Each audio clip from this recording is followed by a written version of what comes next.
Hi friends, எல்லாருக்கும் வணக்கம். பெண்ணே நமக்காக சேனலில் உள்ள வியூவர் சப்ஸ்கிரைபர் எல்லாருக்கும் இண்டிபெண்டன்ஸ் டே வாழ்த்துக்களை தெரிவிச்சுக்கிறேன்.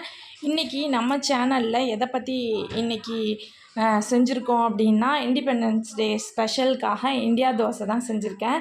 ஏற்கனவே ஒரு வாட்டி இந்தியா தோசை செஞ்சுருக்கேன். அது வந்து ப்ளைனாக இருக்கும். இது கொஞ்சம் கலர் பண்ணியிருக்கேன். பாருங்கள் எப்படி பண்ணியிருக்கேன் அப்படின்னு சொல்கிறத. ஃபஸ்ட்டு ஒயிட் மாவு எடுத்து தோசை பண்ணிக்கிட்டேன் இந்தியா ஷேப்பில். அதுக்கப்புறமா இந்த பாருங்கள், இந்தியா ஷேப் மாதிரி தெரியுதுங்களா உங்களுக்கு?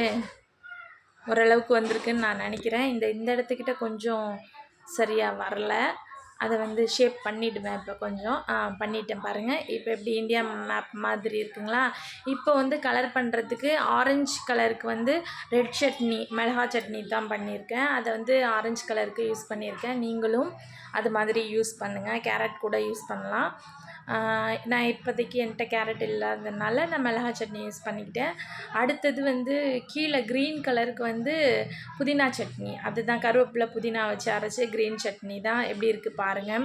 அப்புறம் சென்டரில் அந்த அசோக சக்கராக்கு ப்ளூ கலர் என்ன பண்ணணும்னு எனக்கு ஐடியா வரல. உங்களுக்கு தெரிஞ்சிச்சுன்னா எனக்கு சொல்லுங்கள்.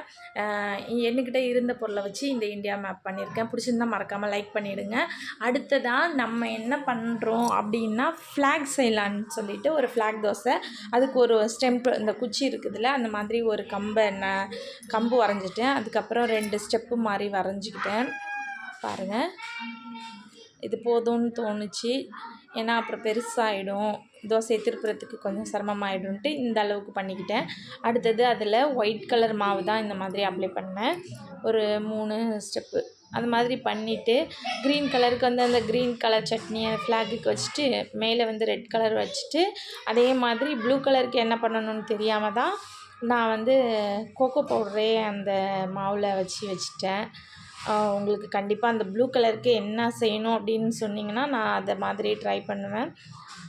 அதுக்கப்புறம் பாருங்கள், ஃப்ளாக் மாதிரி இருக்குங்களா? அதுக்கப்புறம் அந்த ஃப்ளாக்லேருந்து பூ கொட்டுற மாதிரி இருக்கிறதுக்காக குட்டி குட்டியாக அந்த மாவு, ஒயிட் கலர் மாவை வச்சுட்டு அதில் தக்காளியை குட்டி குட்டியாக கட் பண்ணி ஃப்ளவர் மாதிரி பண்ணிட்டேன். இந்த வீடியோவும் உங்களுக்கு பிடிச்சிருந்துச்சுன்னா மறக்காமல் லைக்கை போட்டு நம்ம சேனலை சப்ஸ்கிரைப் பண்ணிங்கன்னா ரொம்ப சந்தோஷமாக இருக்கும். இந்த க்ரியேட்டிவிட்டி உங்களுக்கு பிடிச்சிருக்குதா, நல்லா இருக்குதா? நல்லா இருந்துச்சுன்னா மறக்காமல் லைக் பண்ணிவிடுங்க. அடுத்ததாக நம்ம சேனலில் என்ன பண்ண போகிறோன்னா, ஒரு ஹார்ட் ஷேப்பில் தான் பண்ணுறேன். ஹார்ட் ஷேப்பு நான் ஒரு கையில் ஃபோனை வச்சுக்கிட்டு பண்ணதுனால எனக்கு அவ்வளோ கிளியராக அந்த ஹார்ட் ஷேப்பு வரல. உங்கள்கிட்ட ஸ்டாண்ட் இருந்துச்சுன்னா அந்த மாதிரி ஸ்டாண்டு வச்சு அழகாக பொறுமையாக நிதானமாக செஞ்சிங்கன்னா செம்மையாக வந்துடும். அப்புறம் நம்ம இண்டிபெண்டன்ஸ் டே ஸ்பெஷலுக்காண்டி என் பையனுக்கு காந்தி தாத்தா வேஷம், மகாத்மா காந்தியோட வேஷம் போட்டிருக்கேன். அதுவும் இப்போ நான் அப்லோட் பண்ணுவேன். நீங்கள் என்னோடய பையனுக்கு காந்தி தாத்தா, மகாத்மா காந்தி வேஷம் போட்டிருக்கேன். இங்கே பாருங்கள், இப்போ எப்படி இருக்குது இந்த ஹார்ட் ஷேப்பு. கலர் பண்ணதுக்கப்புறம் கொஞ்சம் பரவாயில்லைங்களா? அடுத்தது ஐ லவ் மை இண்டியா அப்படின்னு சொல்லிட்டு எழுதிட்டு அதுலேயும் கலர் தான் பண்ணியிருக்கேன். அப்புறம் நம்ம இண்டிபெண்டன்ஸ் டே ஸ்பெஷலுக்காண்டி என் பையனுக்கு மகாத்மா காந்திஜி வேஷம் போட்டிருக்கேன்னு சொன்னேன்னே, அது கொஞ்சம் நேரத்தில் அப்லோட் பண்ணுவேன். அதையும் பாருங்கள். அதுவும் உங்கள் குழந்தைங்களுக்கு ரொம்ப யூஸ்ஃபுல்லாக இருக்கும். உங்கள் வீட்லேயும் இந்த மாதிரி குழந்தைங்க இருந்தாங்கன்னா, இல்லை அவங்களுக்கு ஏதாவது யாருக்காச்சும் வேஷம் போடணுன்னா இதை பார்த்து நீங்கள் செஞ்சிங்கன்னா கொஞ்சம் ஈஸியாக இருக்கும். தேங்க்ஸ் ஃபார் வாட்சிங். நம்ம சேனலை தொடர்ந்து இணைந்திருங்கள். தேங்க்ஸ் ஃபார் வாட்சிங்.